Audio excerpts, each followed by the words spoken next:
মূল আসামি ফয়সাল এবং আলমগীর তাদের গ্রেপ্তার করার জন্য আমাদের প্রচেষ্টা অব্যাহত আছে এবং তারা গ্রেপ্তার না হওয়া পর্যন্ত আমরা আমাদের সর্বোচ্চ শক্তি দিয়ে কাজ করব এবং ইনশাআল্লাহ আমরা তাদের গ্রেপ্তার করতে সক্ষম হব বলে আমি আশাবাদী। আপনার সবচেয়ে চাঞ্চল্যকর যে ঘটনাটি ঘটে আপনার শহীদ ওসমান হাদি গত 12 তারিখে তিনি সন্ত্রাসীদের বুলেটে আহত হন, আঘাতপ্রাপ্ত হন, হাসপাতালে ভর্তি হন এবং 18 তারিখে উনি মৃত্যুবরণ করেন। এই ঘটনাটিও সংগঠনের পরপরই আমরা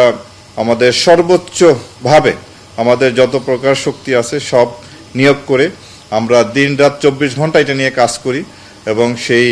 12 তারিখ থেকে 16 তারিখের মধ্যে আমরা 8 জন আসামি গ্রেপ্তার করি এবং হত্যাকাণ্ডে ব্যবহৃত যে 2টি পিস্তল সেটি আমরা উদ্ধার করি এবং এর সাথে অ্যামুনিশন ও ম্যাগাজিন আমরা উদ্ধার করি। এই ঘটনাটি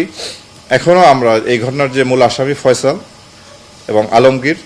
তাদের গ্রেপ্তার করার জন্য আমাদের প্রচেষ্টা অব্যাহত আছে এবং তারা গ্রেপ্তার না হওয়া পর্যন্ত আমরা আমাদের সর্বোচ্চ শক্তি দিয়ে কাজ করব এবং ইনশাআল্লাহ আমরা তাদের গ্রেপ্তার করতে সক্ষম হব বলে আমি আশাবাদী।